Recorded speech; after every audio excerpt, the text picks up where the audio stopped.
Chapter 27, the final chapter, in the garden. In each century since the beginning of the world, wonderful things have been discovered. In the last century, more amazing things were found out than in any century before. In this new century, hundreds of things still more astounding will be brought to light. At first, people refuse to believe that a strange new thing can be done. Then they begin to hope it can't be done. Then they see it can be done. Then it is done, and all the world wonders why it was not done centuries ago. One of the new things people began to find out in the last century was that thoughts, just mere thoughts, are as powerful as electric batteries, as good for one as sunlight is, or as bad for one as poison. To let a sad thought or a bad one get into your mind is as dangerous as letting a scarlet fever germ get into your body. If you let it stay there after it has got in, you may never get over it as long as you live. So long as Mistress Mary's mind was full of disagreeable thoughts about her dislikes and sour opinions of people, and her determination not to be pleased by or interested in anything, she was a yellow-faced, sickly, bored, and wretched child. Circumstances, however, were very kind to her, though she was not at all aware of it. They began to push her about for her own good. When her mind gradually filled itself with robins, and moorland cottages crowded with children, with queer, crabbed old gardeners and common little Yorkshire housemaids, with springtime and with secret gardens coming alive day by day, and also with the moor-boy and his creatures. There was no room left for the disagreeable thoughts which affected her liver and her digestion, and made her yellow and tired. So long as Colin shut himself up in his room and thought only of his fears and weakness, and his detestation of people who looked at him and reflected hourly on humps and early death. He was a hysterical, half-crazy little hypochondriac, who knew nothing of the sunshine and the spring, and also did not know that he could get well and stand upon his feet if he tried to do it. When new, beautiful thoughts began to push out the old, hideous ones, life began to come back to him, his blood ran healthily through his veins, and strength poured into him like a flood. His scientific experiment was quite practical and simple, and there was nothing weird about it at all. Much more surprising things can happen to anyone who, when a disagreeable or discouraged thought comes into his mind, just has the sense to remember in time and push it out by putting in an agreeable, determinedly courageous one. Two things cannot be in one place. Where you tend a rose, my lad, a thistle cannot grow. While the secret garden was coming alive and two children were coming alive with it, there was a man wandering about certain faraway beautiful places in the Norwegian fjords and the valleys and mountains of Switzerland. And he was a man who for 10 years had kept his mind filled with dark and heartbroken thinking. He had not been courageous. He had never tried to put any other thoughts in the place of the dark ones. He had wandered by blue lakes and thought them. He had lain on mountainsides with sheets of deep blue gentians blooming all about him, and flower breaths filling all the air, and he had thought them. A terrible sorrow had fallen upon him when he had been happy, and he had let his soul fill itself with blackness, and had refused obstinately to allow any rift of light to pierce through. He had forgotten and deserted his home and his duties. When he traveled about, darkness so brooded over him that the sight of him was a wrong done to other people, because it was as if he poisoned the air about him with gloom.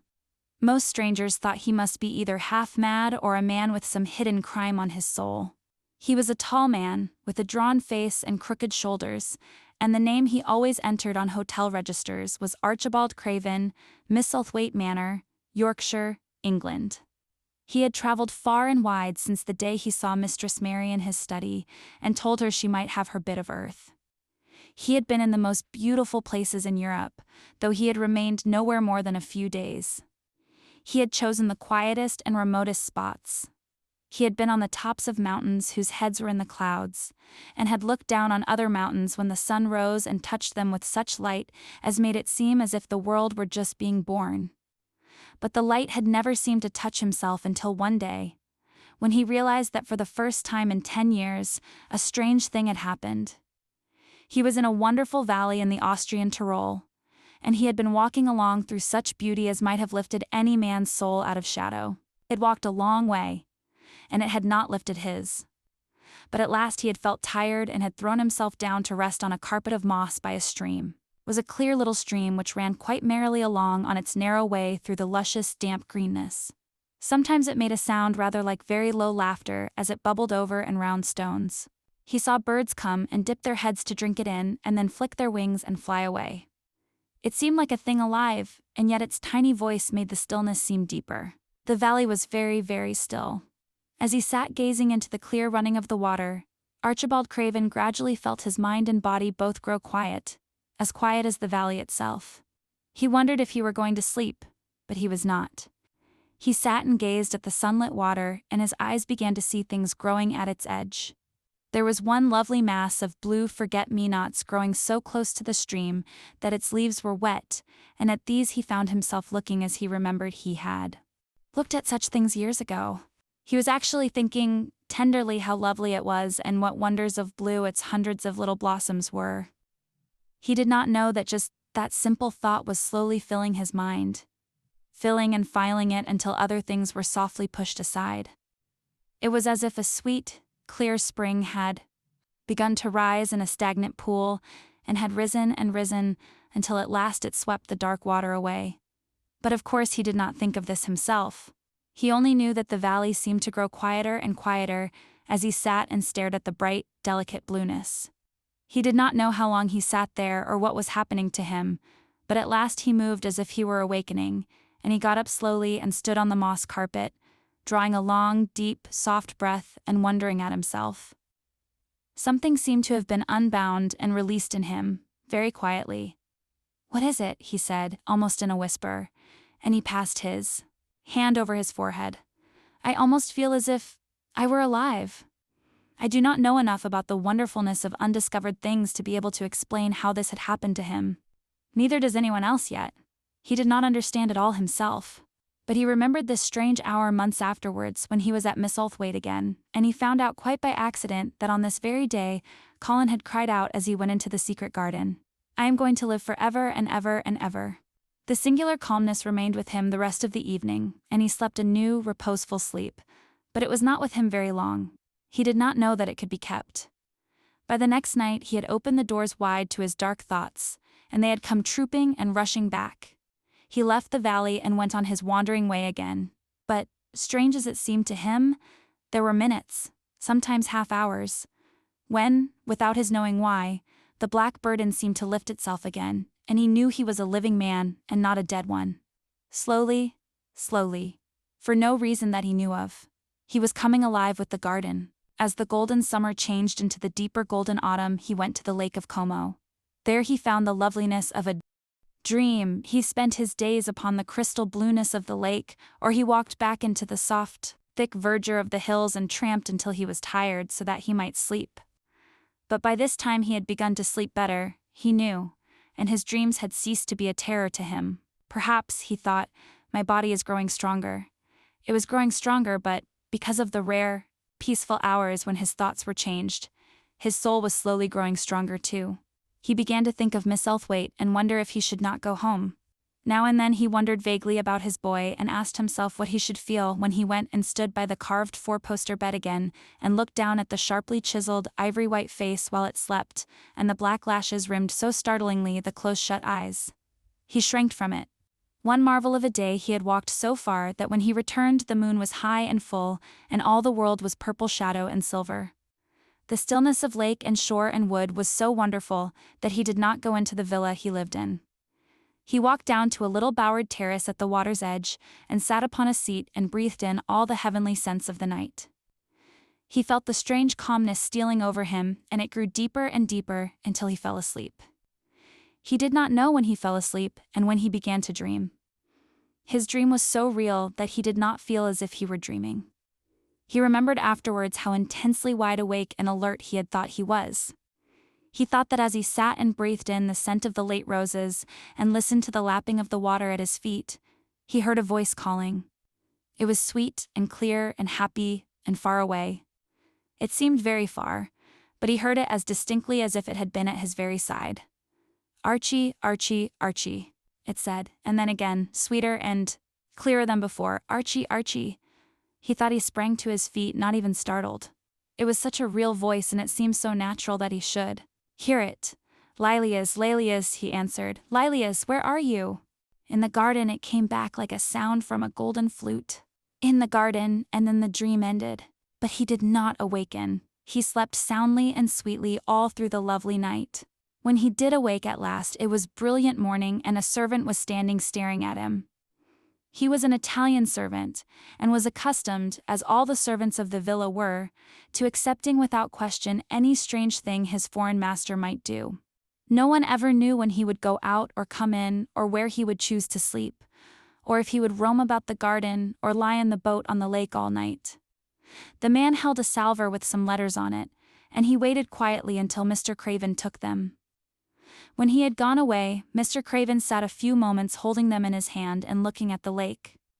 His strange calm was still upon him, and something more, a lightness, as if the cruel thing which had been done had not happened as he thought, as if something had changed. He was remembering the dream, the real dream, in the garden, he said, wondering at himself. In the garden, but the door is locked and the key is buried deep? When he glanced at the letters a few minutes later, he saw that the one lying at the top of the rest was an English letter, and came from Yorkshire. It was directed in a plain woman's hand, but it was not a hand he knew. He opened it, scarcely thinking of the writer, but the first words attracted his attention at once. Dear Sir, I am Susan Sowerby, that made bold to speak to you once on the moor. It was about Miss Mary I spoke. I will make bold to speak again. Please, sir, I would come home if I was you. I think you would be glad to come, and, if you will excuse me, sir, I think your lady would ask you to come if she was here. Your obedient servant, Susan Sowerby. Mr. Craven read the letter twice before he put it back in its envelope. He kept thinking about the dream. "'Twill go back to Miss Elthwaite," he said. "Yes, I'll go at once." And he went through the garden to the villa and ordered Pitcher to prepare for his return to England. In a few days he was in Yorkshire again, and on his long railroad journey he found himself thinking of his boy as he had never thought in all the 10 years past. During those years he had only wished to forget him. Now, though he did not intend to think about him, memories of him constantly drifted into his mind. He remembered the black days when he had raved like a madman because the child was alive and the mother was dead. He had refused to see it, and when he had gone to look at it at last, it had been such a weak, wretched thing that everyone had been sure it would die in a few days. But to the surprise of those who took care of it, the days passed and it lived, and then everyone believed it would be a deformed and crippled creature. He had not meant to be a bad father, but he had not felt like a father at all. He had supplied doctors and nurses and luxuries, but he had shrunk from the mere thought of the boy and had buried himself in his own misery. The first time after a year's absence he returned to Miss Lethwaite, and the small, miserable-looking thing languidly and indifferently lifted to his face the great grey eyes with black lashes round them. So like, and yet so horribly unlike the happy eyes he had adored, he could not bear the sight of them, and turned away pale as death. After that he scarcely ever saw him except when he was asleep, and all he knew of him was that he was a confirmed invalid, with a vicious, hysterical, half-insane temper. He could only be kept from furies dangerous to himself by being given his own way in every detail. All this was not an uplifting thing to recall, but as the train whirled him through the mountain passes and golden plains, the man who was coming alive began to think in a new way, and he thought long and steadily and deeply. Perhaps I have been all wrong for 10 years, he said to himself. 10 years is a long time. It may be too late to do anything, quite too late. What have I been thinking of? Of course this was the wrong magic. To begin by saying, too late. Even Colin could have told him that. But he knew nothing of magic, either black or white. This he had yet to learn. He wondered if Susan Sowerby had taken courage and written to him only because the motherly creature had realized that the boy was much worse, was fatally ill. If he had not been under the spell of the curious calmness which had taken possession of him, he would have been more wretched than ever. But the calm had brought a sort of courage and hope with it. Instead of giving way to thoughts of the worst he actually found, he was trying to believe in better things. Could it be possible that she sees that I may be able to do him good and control him, he thought. I will go and see her on my way to Miss Elthwaite. But when on his way across the moor he stopped the carriage at the cottage, 7 or 8 children who were playing about, gathered in a group and bobbing 7 or 8 friendly and polite curtsies, told him that their mother had gone to the other side of the moor early in the morning to help a woman who had a new baby. Our Dickon, they volunteered, was over at the manor working in one of the gardens, where he spent several days each week. Mr. Craven looked over the collection of sturdy little bodies and round, red-cheeked faces, each one grinning in its own particular way, and he awoke to the fact that they were a healthy, likable lot. He smiled to their friendly grins, and took a golden sovereign from his pocket, and gave it to our Elizabeth Ellen, who was the oldest. "If you divide that into 8 parts, there will be half a crown, for each of you," he said. Then amid grins and chuckles and bobbing of curtsies, he drove away, leaving ecstasy and nudging elbows and little jumps of joy behind. The drive across the wonderfulness of the moor was a soothing thing. Why did it seem to give him a sense of homecoming which he had been sure he could never feel again? That sense of the beauty of land and sky and purple bloom of distance, and a warming of the heart at drawing nearer to the great old house which had held those of his blood for 600 years. How he had driven away from it the last time, shuddering to think of its closed rooms and the boy, living in the 4-poster bed with the brocaded hangings. Was it possible that perhaps he might find him changed a little for the better, and that he might overcome his shrinking from him? How real that dream had been! How wonderful and clear the voice which had called back to him in the garden. In the garden? "I will try to find the key," he said. "I will try to open the door. I must, though I don't know why." When he arrived at the manor, the servants who received him with the usual ceremony noticed that he looked better, and that he did not go to the remote rooms where he usually lived, attended by Pitcher. He went into the library and sent for Mrs. Medlock. She came to him somewhat excited and curious and flustered. "How is Master Colin Medlock?" he inquired.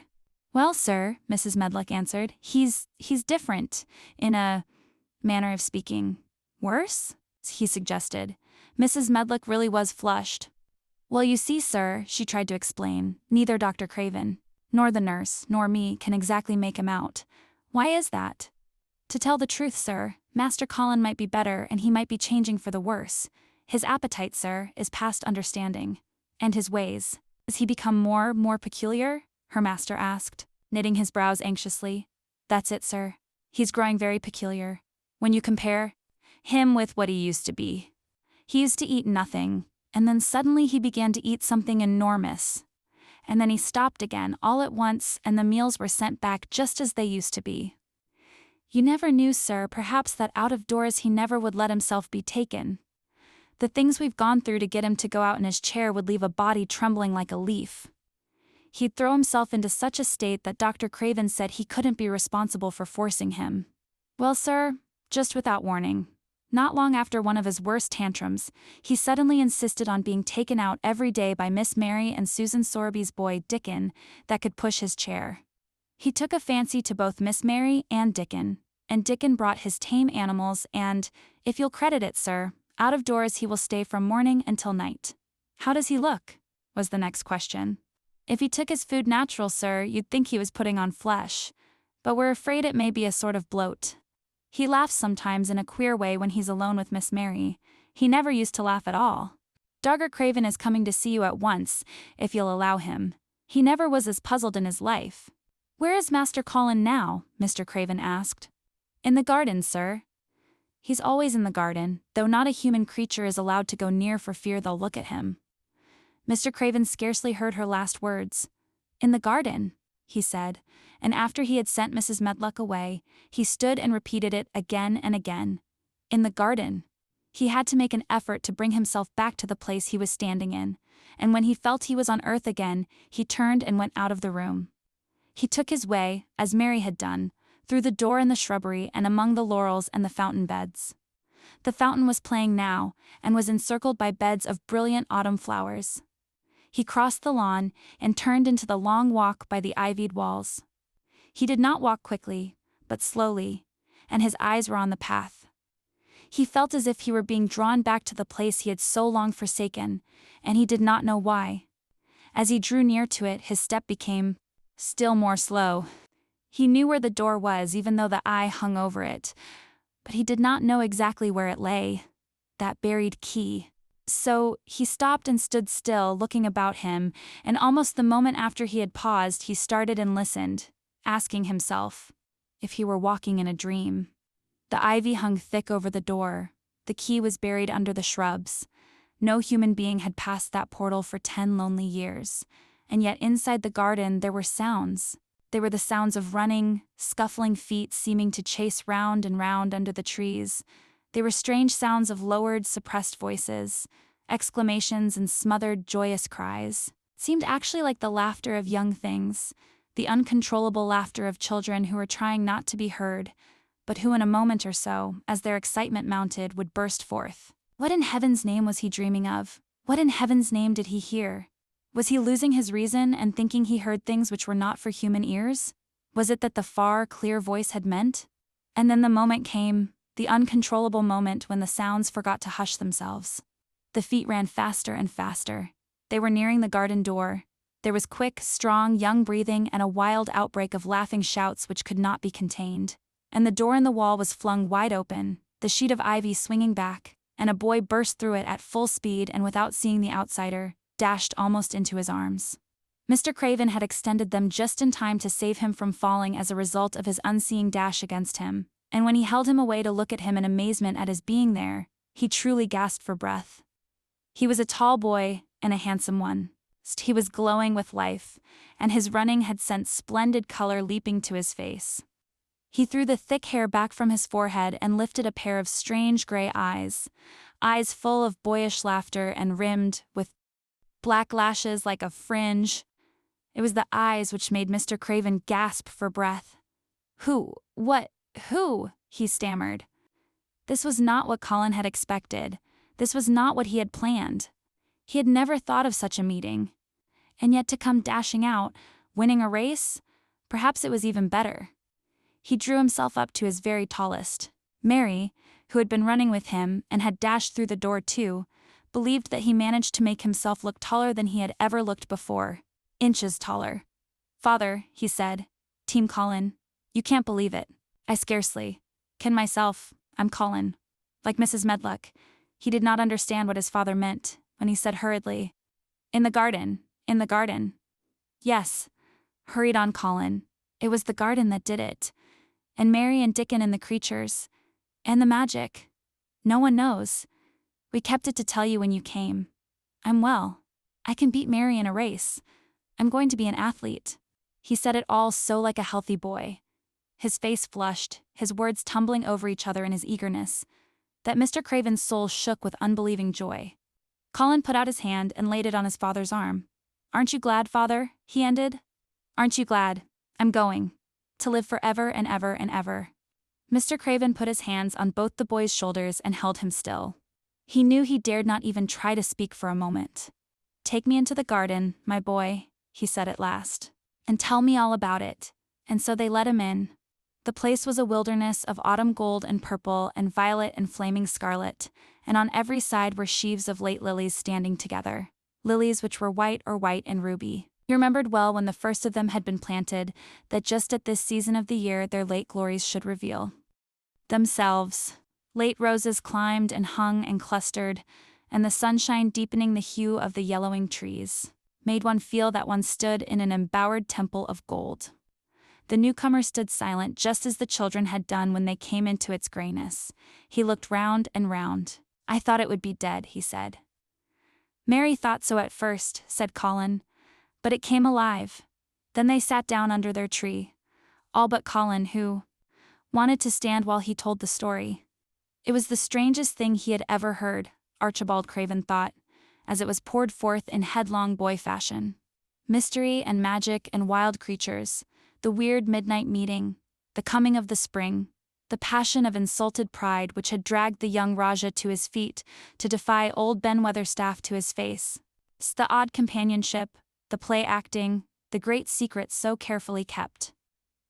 The listener laughed until tears came into his eyes, and sometimes tears came into his eyes when he was not laughing. The athlete, the lecturer, the scientific discoverer was a laughable, lovable, healthy young human thing. Now, he said at the end of the story, it need not be a secret anymore. I dare say it will frighten them nearly into fits when they see me, but I am never going to get into the chair again. I shall walk back with you, father, to the house.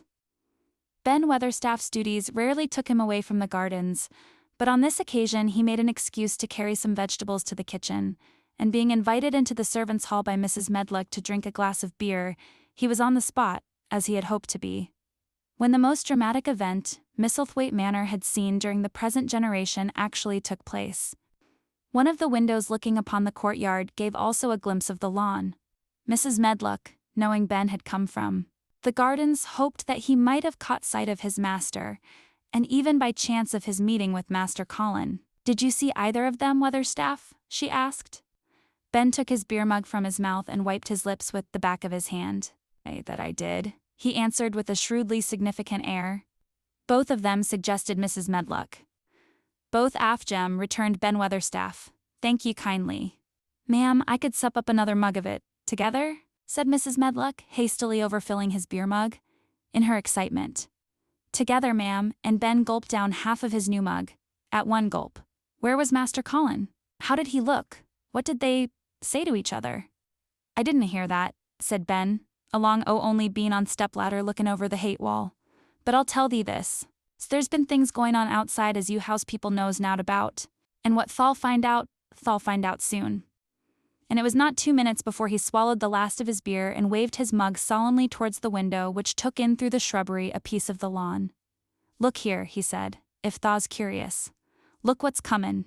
Across that grass." When Mrs. Medlock looked, she threw up her hands and gave a little shriek, and every man and woman servant within hearing bolted across the servants' hall and stood looking through the window with their eyes almost starting out of their heads. Across the lawn came the master of Miss Elthwaite, and he looked as many of them had never seen him, and by his side, with his head up in the air and his eyes full of laughter, walked as strongly and steadily as any boy in Yorkshire. "Master Colin?"